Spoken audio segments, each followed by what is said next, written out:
Good morning. Doing another unedited morning coffee hangout video. If you're the kind of person with a short attention span, pro tip, put the video on double speed on YouTube.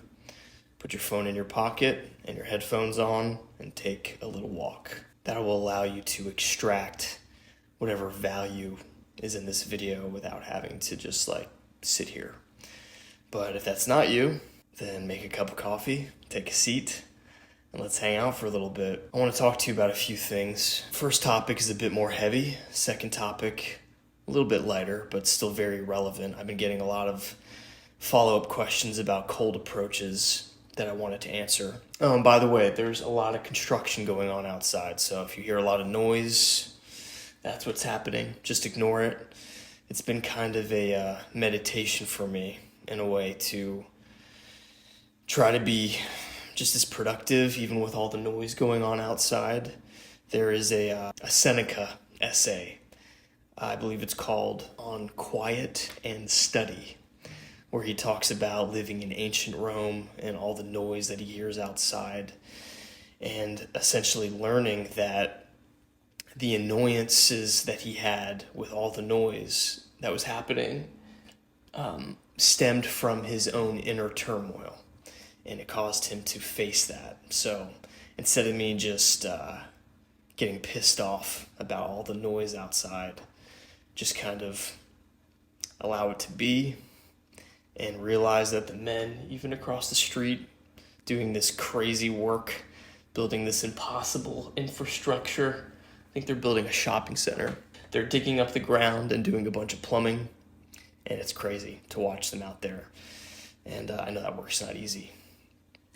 I digress. First thing I want to talk about is if you're a guy and you're going through a divorce right now, or the ending of just a long relationship, whether that's 2 years, 5 years, you've lived with someone, your whole life is integrated with another person, and all of a sudden that's ended.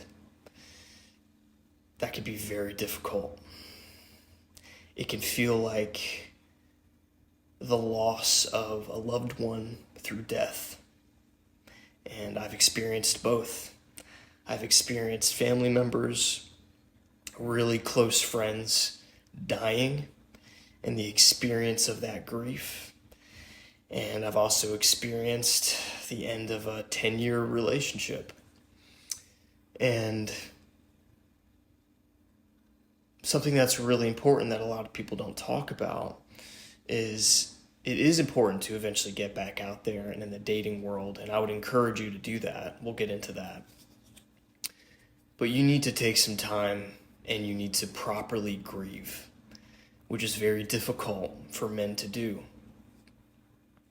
There's a lot of men who struggle to acknowledge their emotions and to feel whatever is coming to the surface. And this is something that women, a lot of women, not all, but women tend to have an easier time with this. It's why they get over breakups a lot faster.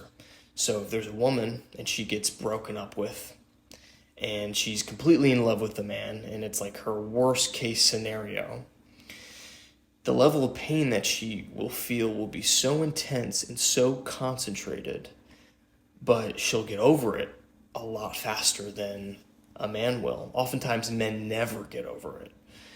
We just move on to the next thing. And it causes that wound to fester instead of allowing the scar tissue to form.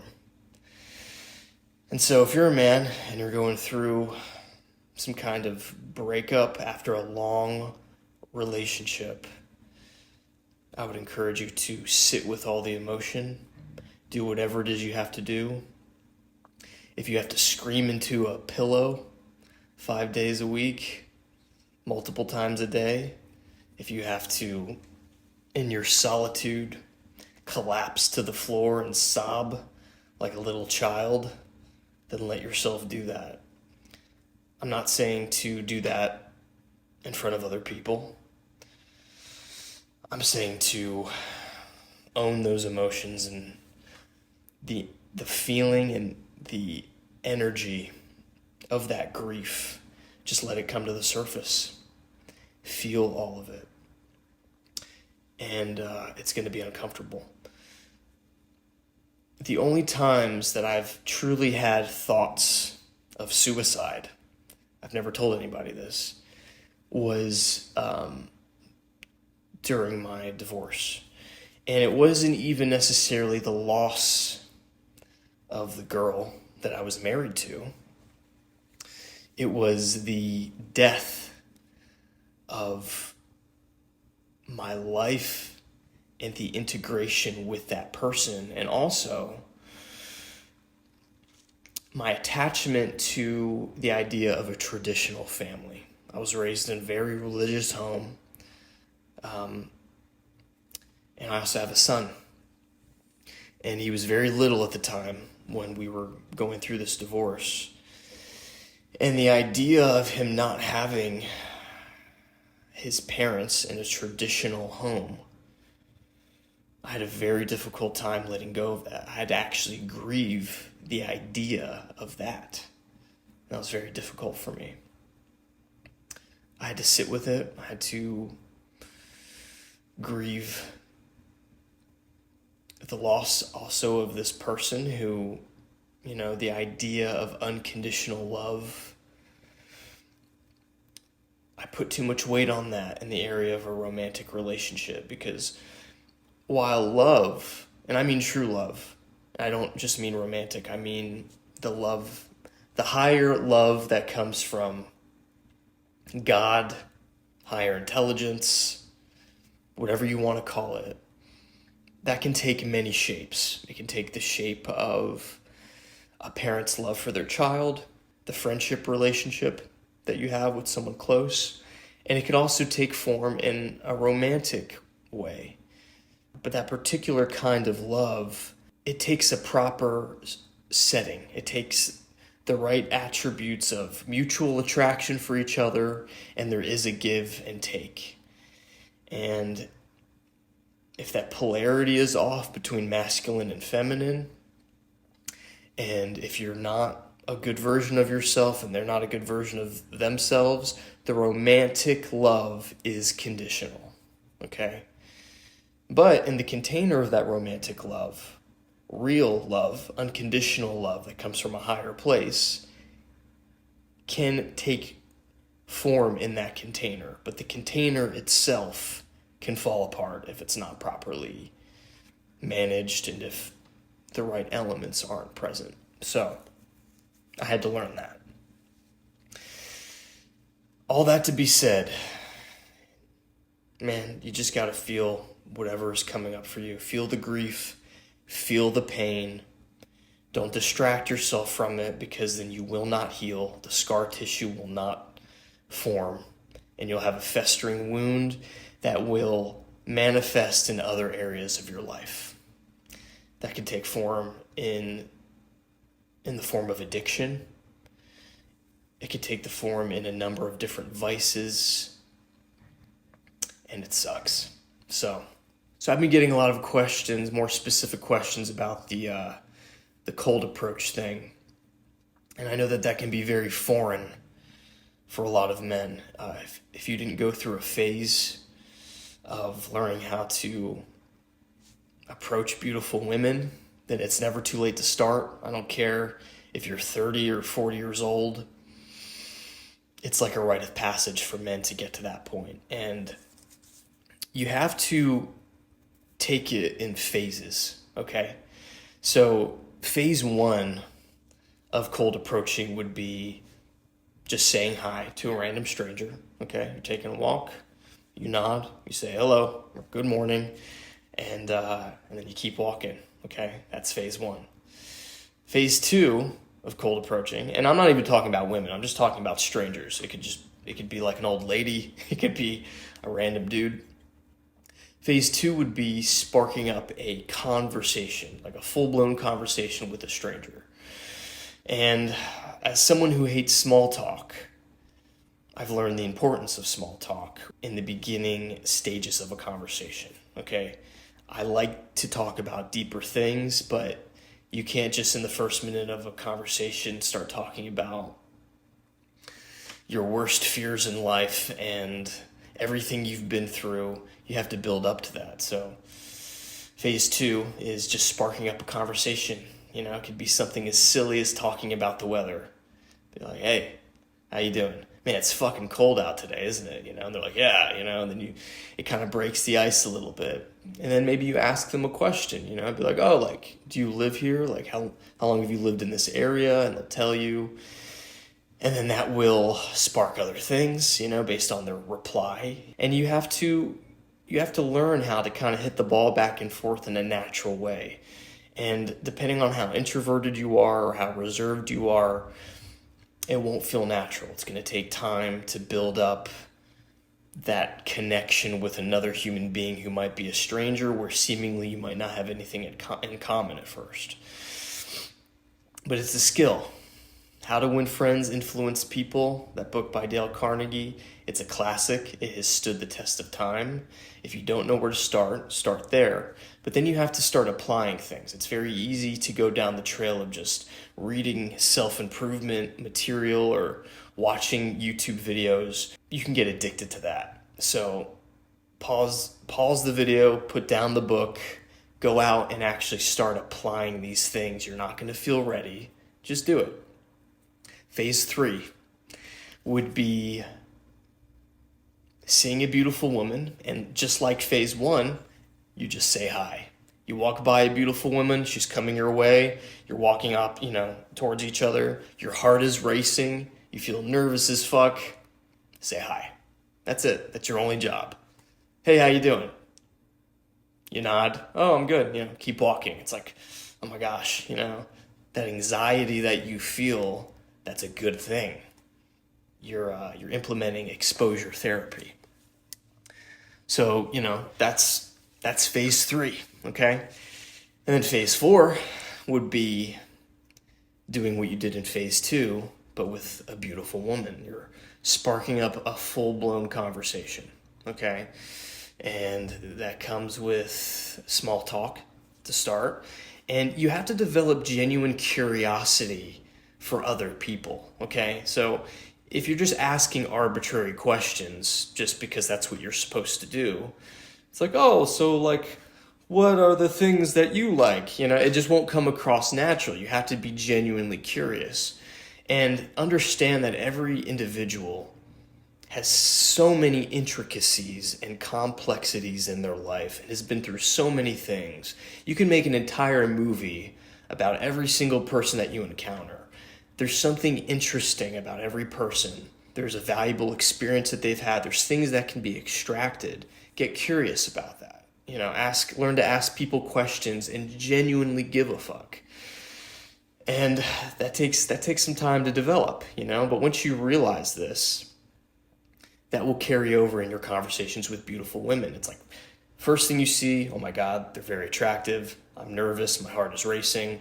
But then once you get over that and you realize they're just a human being, you can start to pull from the curiosity that you have. Once you get better at that, phase 5 would be taking things from a platonic conversation, because things are going to feel very platonic at first when you're just asking her questions of like, where are you from?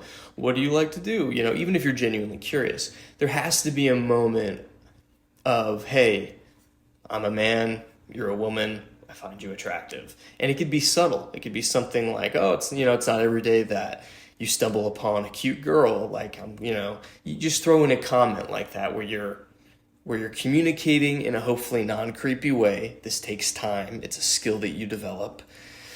But you're conveying that I'm a man, you're an attractive girl, and we're talking. This could go somewhere.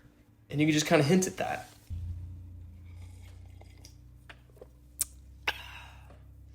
And learning how to escalate that. And that's going to take a little bit of time. And then eventually, as the conversation's going on, you can sense that there's some level of comfort between you guys. Your heart's not racing as much. Then you can just, make a move. You can be like, hey, we should continue this conversation sometime. Let's maybe grab a drink. Let's grab coffee. And she's like, yeah. I'd be like, cool. What's your phone number? And then shut up. Just sit there. And she might say something like, oh, I have a boyfriend, or oh, I don't give out my number. And if that's the case, that's okay. You've had a victory. You have escalated the conversation to a place where she knows that you're a man who finds her attractive, and you're intrigued enough to want to move things along. And being intrigued by a woman doesn't necessarily even mean that you like her.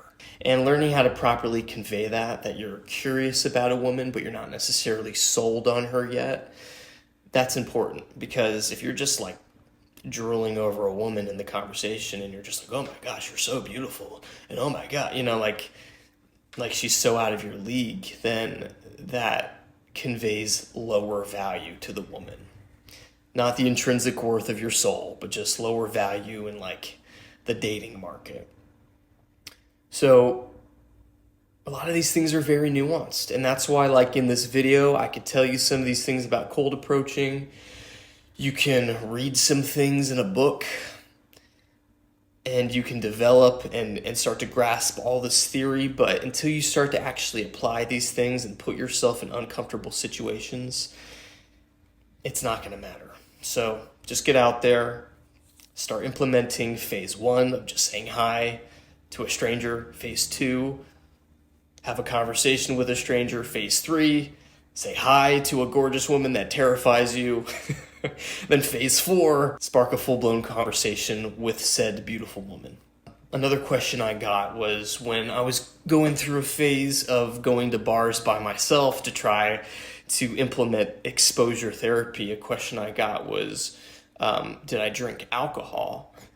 And starting out, yes, I would order a drink at the bar just so I could feel comfortable, like holding a drink in my hand. It would alleviate some of the awkwardness. But then once I started getting more comfortable, and I don't really like drinking that much. I feel like shit the next day. That, relaxation that I feel after having a drink, it's like false courage. I wanted to stretch myself and be able to get on other people's level, even if I wasn't drinking. And I've gotten very good at that. I can be in an environment where other people are drinking, and I could take a deep breath, breathe consciously, stop breathing shallow, and, feel the nerves, let them kind of pass through me, and then just have a conversation with other people and be comfortable in my own skin. And that's another thing that you have to develop over time. So what I would do is, if I did go to a bar by myself, if there was like a water cooler, I would just grab some water or order sparkling water at the bar. And it's funny is as I would meet people, they would ask me like, oh, like, what are you drinking? And I got to a place where I could confidently just be like, oh, I'm just hydrating. It almost became kind of like a shtick where I was just like, yeah, I'm the hydration king. They're like, oh, wait, you're not even drinking? That's crazy. And I'm like, no. And then that's it. It wouldn't be a big deal. People don't make it a big deal if you don't make it a big deal. Yeah, these things take time. It took a while to get this level of comfort. Another question I got asked was, did I develop friendships when I was going through this phase of going out to bars by myself? And, it's funny, not really, but a lot of it was by choice, because once I learned to kind of develop rapport with people, because I would meet other guys, I would meet girls, and, we'd kind of build this rapport and we'd have a good time. They'd offer to buy me drinks once I got comfortable enough and could genuinely connect with them. And they're like, I like this guy. We'd exchange numbers. Sometimes I'd exchange numbers with other dudes. But I really started to value my solitude, and I wasn't really seeking friendship, weirdly enough. So I was just seeking growth for my soul, and being in these uncomfortable situations did just that. I had opportunities to have those interactions turn into more friendships, but I knew that I was at a place where I was looking for people that really elevated me. I wanted to make friends with people where there's either like a mentorship element where I felt like I could learn something from them, or at the very least on the same level where I knew that they deeply desired growth and self-actualization. And a lot of these people I met at bars, I didn't really get that sense from them. So I didn't really bother to follow up. But yeah, it's funny. As you're on the self-development journey, as my physique started to develop, my body fat percentage got lower, and I looked better, and I started to carry myself with more confidence because of exposure therapy of these social interactions. So I had like good posture and all these things. I was surprised at how many other men would start talking to me, and they weren't hitting on me. A lot of times these were straight men who were like with their girlfriends, but they were just intrigued by this guy who was just hanging out by himself and seemed comfortable in his own skin. And it's the same energy that, women will pick up on over time as you self-develop. Yeah, this experience of growth is not linear. You're going to have your insecurities. You're going to have your anxieties. Just face it. Just go towards the discomfort. When you feel the sting of rejection, just breathe into it. Just let yourself feel it, okay? And just know that that's growth. Just like when you go to the gym and you're building muscle and it's uncomfortable and you feel the sting, it's the same thing. It's the same principle. I hope this video encourages you. I hope this answers some of your questions for anyone going through divorce or grief. I know how you feel. I've been there. It's forging you into a stronger person. I know it's not easy. Just keep going. You're going to get on the other side of it. And if you're a man and you're starting over, going back into the dating world, start experimenting with the idea of cold approaching, not even necessarily to get a result, because I don't even do cold approaching anymore because I don't really feel the need to. If I'm at a grocery store, if I'm in my everyday life, I have that tool in my toolbox now to be able to approach a beautiful woman if I see her. And I don't necessarily seek it out anymore. That period was very important for me to develop that. So, yeah, I hope this was helpful for you. And life isn't easy, but as men, these tough times are actually a gift. So go head on into it, okay? I think that's all I got for you today. I'll talk to you soon.